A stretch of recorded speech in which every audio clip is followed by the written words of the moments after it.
Hey, what's going on? It's your boy BT, and I came here to talk some boxing with the thousands of True School Sports subscribers. Now, what's my brethren all around the world watching this video? Hope you're having a great day wherever you're watching, and your family's good, and your health is good, and all that good stuff. But I wanted to talk about Josh Taylor because he had a fight against Viktor Postol. I always talked about that fight before it happened.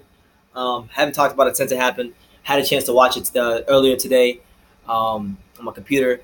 And it was a really good fight, man. Josh Taylor scored a victory over Viktor Postol. What was a close fight? The judges were kind of tripping. They had like one crazy scorecard, like 119, 109, and whatnot. The judges were really bad. But what else is doing boxing? Bad judges it almost goes hand in hand with the sport, bad judging. But aside from that, I thought he won a close fight against Postol.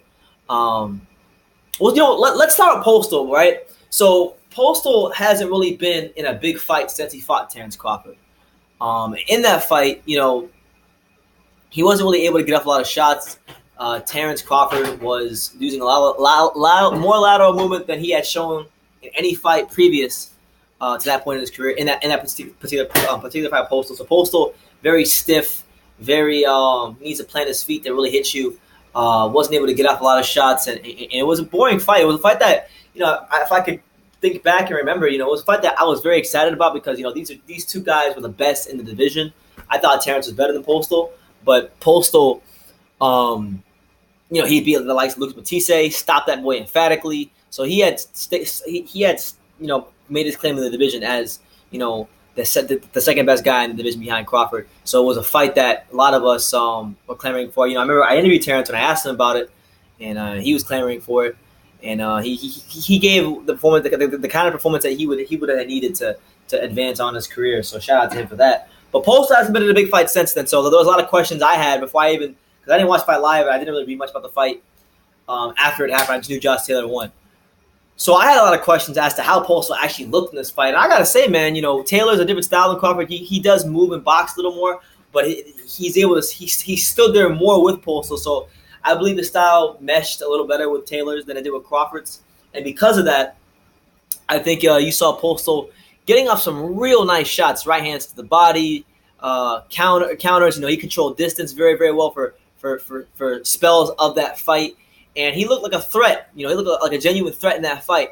But I think ultimately, for his stock, I think it was good for his stock at least because, Postol's been out the ring for so long. He's getting up there in age. We don't really know what he is. But I think if at this point in his career, he's won big fights, he's lost big fights, he's up there in age, and you don't really expect him to beat any one of the top 140 pounders at this point. So I think what he is at this point, he's a fringe contender / tough gatekeeper opponent, and that's what he was here. Taylor, I thought looked good.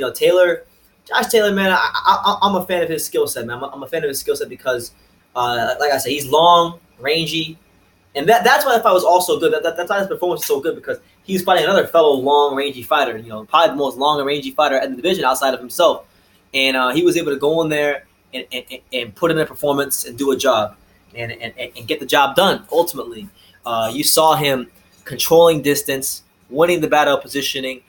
He was countering with that right hook continuously throughout the fight. He even scored a knockdown later on in the fight, I believe, if I remember correctly. And he looked a threat. And when we look at Josh Taylor, this is a guy that, yes, I believe he was an Olympian. This is a guy that has a really good amateur background. This is a guy that is not your regular 12-0, 13-0 fighter.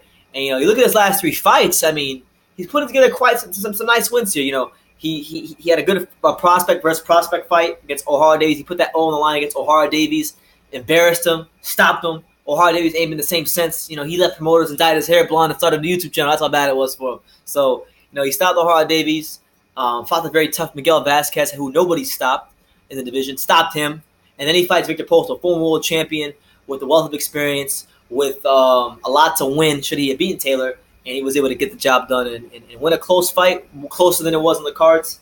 And as far as I'm concerned, I've been telling you guys for like a while now, I'm going to say at least a year now, almost. I'm going to tell you guys at least for a year now that I think Josh Taylor at 140 is the goods, man. I think he's the goods. I think he has a chance to really do a good job in the division. Now, I'm not going to lie, his division is pretty damn stacked. You got we have some heat over here in America. I don't know if he's ready for that heat.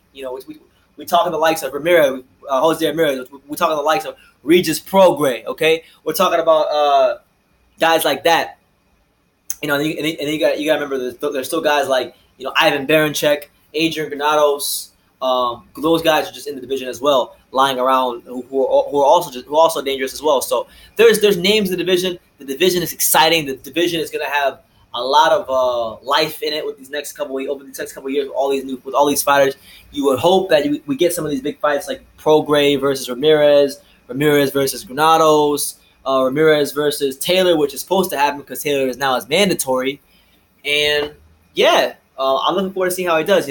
So far, Taylor has been afforded the luxury of fighting in Scotland and fighting in front of a hometown crowd. So, don't want to take anything away from his victories. He's beaten some good fighters in his last 3 fights.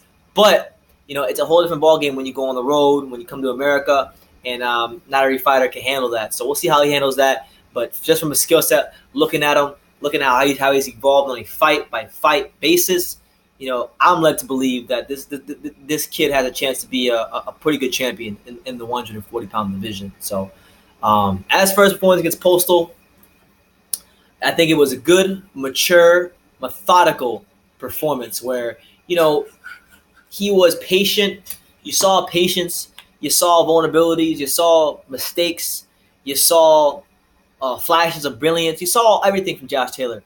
Obviously, he's not a finished article, but most fighters right now in the 140-pound division are not finished articles. They just had to be prospects with title belts right now. So he's got that amateur experience. He can always lean on that, but the pro ranks and getting the proper experience in the pro ranks, that's what really counts when you go from amateur to pro. And I think with his last 3 fights, fighting a good young prospect who was undefeated at the time of the Hard Davies, that was good experience for a first big fight. Then you fight a tough, rugged contender, never been stopped before, durable, Miguel Vasquez, stop him and he looked like $1 million doing it. Then you fight a former world champion, hungry, hasn't really been in the big fights in a couple of years now, in Viktor Postol, game. He showed us in those first couple rounds off the jump that he wasn't a shot fighter. There was still plenty left in the tank, and he dealt with him quite nicely. So I like what I saw from Josh Taylor, and I'm looking forward to seeing how he evolves in his career. Him versus Jose Ramirez is a great fight, man. I'd be very interested. I would be very interested to see how a Jose Ramirez, with his sort of come forward pressure style, educated come forward pressure style, would deal with a long, rangy, dangerous boxer puncher style of Josh Taylor. But we'll see what happens, man. Interesting time at 140. Ever since Terrence Crawford left, and now the floodgates have seemingly opened. Would have been great to see him fight some of these guys, but it is what it is. Was having a hard time making the weight. So now he's 147. But let me know what you guys think in the comments down below. What do you think about just like Josh Taylor's performance against Viktor Postol and him potentially fighting Jose Ramirez now that he's mandatory in the future? Let me know what you think in the comments down below. Take the time to subscribe. And like I say in every video, you can love me or you can hate me, but I'm just kidding from Daniel. So until next time, take care, guys.